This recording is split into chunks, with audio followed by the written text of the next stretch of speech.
Pessoal, hoje é um prazer falar com vocês. Espero revê-los em breve, todos bem. Hoje nós vamos falar sobre progressão geométrica. Então, o que é uma progressão geométrica? É uma sequência de números reais em que cada termo, a partir do segundo, é o termo anterior a ele multiplicado por uma constante. Na PA, a gente somava uma constante. Na PG, a gente vai multiplicar. Então a n é a n-1 vezes q. E esse n obrigatoriamente tem que ser maior ou igual a 2. Porque o A1 não tem termo anterior. Essa é a definição. Todo termo é um termo anterior a ele multiplicado por uma constante. A gente vai chamar essa constante de q, vai indicar essa por constante por q e vai chamá-la de razão da PG, da progressão geométrica. Eu vou colocar alguns exemplos, Pessoal, nesse exemplo aqui é uma PG crescente, a razão é 2. Para você descobrir a razão de uma PG, você pega qualquer termo, exceto o primeiro, e divide pelo termo anterior a ele. Dessa forma você encontra a razão dessa PG. Nessa PG aqui a razão é meio. É só dividir um termo pelo anterior, você vai encontrar meio. Essa claramente é uma PG crescente. A razão dessa próxima PG aqui é menos 3. Essa PG ela não é crescente nem decrescente. A gente chama essa PG de PG alternante. 4 diminuiu para 12, aumentou para 36, diminuiu para menos 108, e aí aumenta de novo, ela vai trocando o sinal, Então a gente chama de alternante. E essa PG é uma PG constante. A razão é 1. Uma PG constante de razão 1 também é uma PA de razão 0. Dando sequência à ideia de PG, nós vamos falar das propriedades. Sempre que você tiver 3 termos consecutivos de uma PG, o termo do meio elevado ao quadrado é igual ao produto dos vizinhos. Isso funciona em qualquer PG. Vamos fazer um teste aqui, gente. Vamos pegar esses 3 termos da PG aqui, 8, 16, 32. 16 ao quadrado é 8 vezes 32. 8 vezes 32 é igual a 16 ao quadrado, dá 256. Segundo a propriedade da PG, o produto dos termos equidistantes dos extremos é igual ao produto dos extremos. Vou colocar um exemplo para nós observarmos isso. Uma PG finita. 2 vezes 256 é 512. 4 vezes 128 é 512. 8 vezes 64 é 512. E 16 vezes 32 é 512. Na PA, a soma dos termos equidistantes dos extremos era igual à soma dos extremos. Na PG, essa ideia vai para o produto. Se vocês compararem a aula de PA que tivemos com a aula de PG, existem muitas semelhanças. A PA cai para o lado da adição e a PG para o lado da multiplicação. Bom, pessoal, a gente vai falar do termo geral da PG. Vamos pensar numa PG geral aqui, Se você quiser achar o segundo termo, você pega o primeiro e multiplica pela razão. Se você quiser achar o terceiro termo, você pega o primeiro e multiplica pela razão ao quadrado. Claro, você está no primeiro termo, você quer chegar no terceiro, você tem que multiplicar pela razão e depois pela razão. O quarto termo é a 1 vezes q a terceira. Dá para notar que o expoente da razão vai ser sempre uma unidade a menos que a posição do termo que você quer achar. Por isso que o A5 é a 1 vezes q a quarta. Utilizando esse raciocínio, a gente organiza uma expressão do termo geral, A n é igual a 1 vezes q elevado a n menos 1. Notem que o expoente do q é a diferença entre a posição dos termos, n e 1, n menos 1. Um exemplo, pessoal, qual o 10º termo da PG? A razão dessa PG é 2.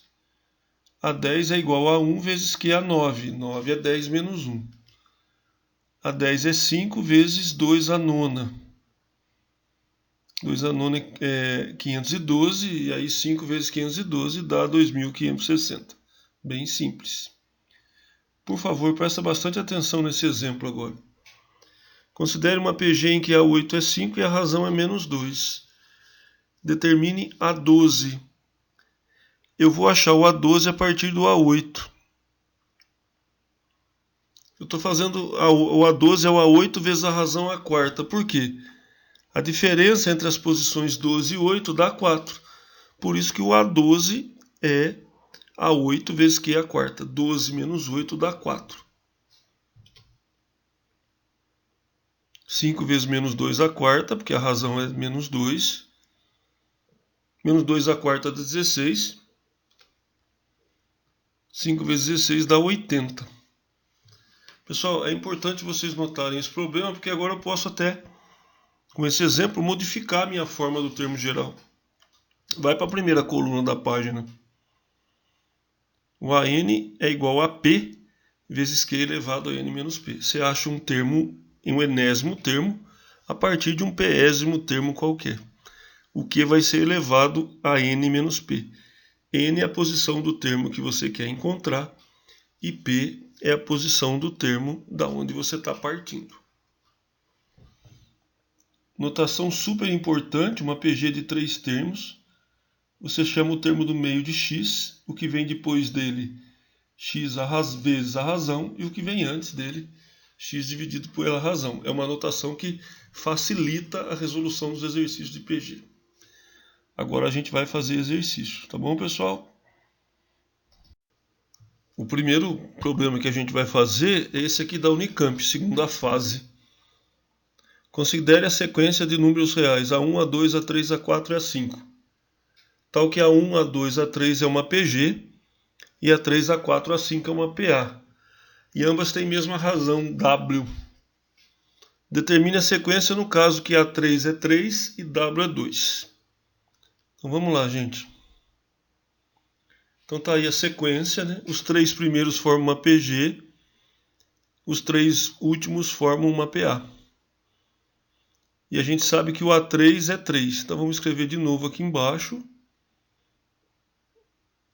essa sequência colocando 3 no lugar do A3. Como a razão é 2, vamos montar a PA primeiro do lado direito do 3. 3 mais 2, 5. 5 mais 2, 7. Agora a gente monta a PG. Como a gente está voltando, ao invés de multiplicar, você vai dividindo. 3 dividido por 2 é 3 meios. 3 meios dividido por 2 é 3 quartos. Então está montada a sequência do jeito que ele falou. Na letra B, determine todas as sequências tais que A1 é igual a 1 e o A5 é igual a 8. Então vamos montar a sequência do jeitinho que ele falou, só que admitindo que o A1 é 1 e o A5 igual a 8. A gente só trocou o A1 pelo A5. A esquerda continua sendo uma PG e a direita uma PA. Então vamos começar, pessoal, considerando inicialmente a PG, né? Quem que é o A3? É o A1 vezes a razão ao quadrado. A razão é o W. Isso significa que A3 é 1 vezes W ao quadrado. A gente vai para a segunda parte agora. Na PA, 8 é igual a 3 mais 2W. Se eu somar 2 vezes a razão, eu encontro 8. Nessa brincadeira, a gente escreve que o A3 é 8 menos 2W. A razão da PA é igual à razão da PG, que é W. Aí, através dessas duas expressões aqui, ó, igualando essas duas expressões, a gente chega que W ao quadrado é igual a 8 menos 2W. Caímos numa equação do segundo grau, resolvemos essa equação e encontramos W igual a menos 4 ou W igual a 2. Gente, aí fica fácil montar a sequência quando W é menos 4, quando W for 2. Então tá aí. Quando W for menos 4, a sequência é essa. Quando W for 2, a sequência é essa. Vamos entender por quê? Considerando W igual a menos 4. Ó. PG, 1 vezes menos 4, menos 4. Menos 4 vezes menos 4, 16. Agora PA, tira 4, 16 menos 4, 12. Tira 4, 8. Agora quando o W for 2, 1, 2 vezes 1, 2. 2 vezes 2, 4. Soma 2 agora porque virou PA. 4 mais 2, 6. 6 mais 2, 8. Tranquilo esse problema, bonitinho, bom. Problema de segunda fase da Unicamp. Pessoal, nós vamos falar agora sobre um problema de meia-vida de substância, né? Eu vou começar a ler a partir do que está embaixo do gráfico, depois vocês dão uma lida no problema todo.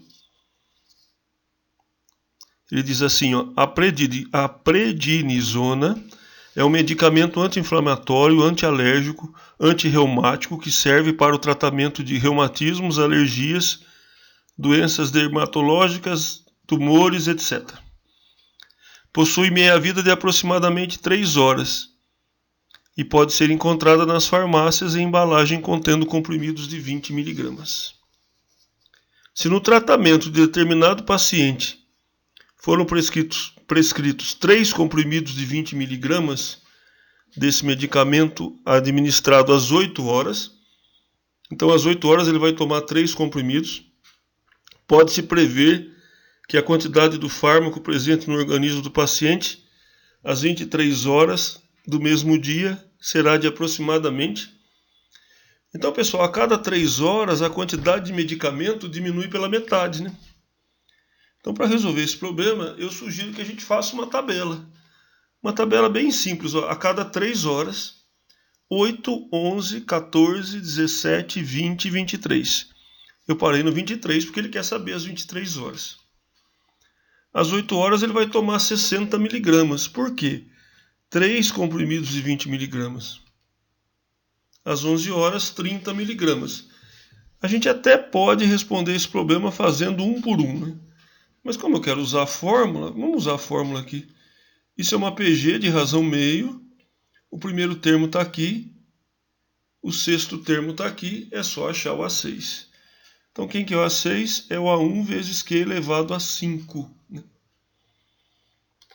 O A6 é A1, 60 vezes meio elevado a 5. Então, o A6 dá 60 dividido por 32.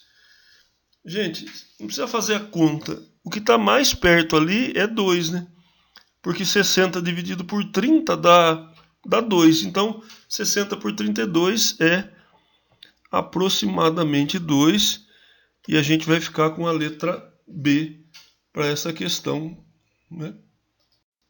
Pessoal, agora a gente vai para a última questão de juro composto. Um capital de R$100 foi investido a juros compostos de 10% ao mês e gerou em 3 meses um montante de 53.240.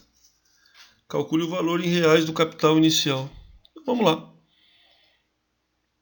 O capital inicial é C, né?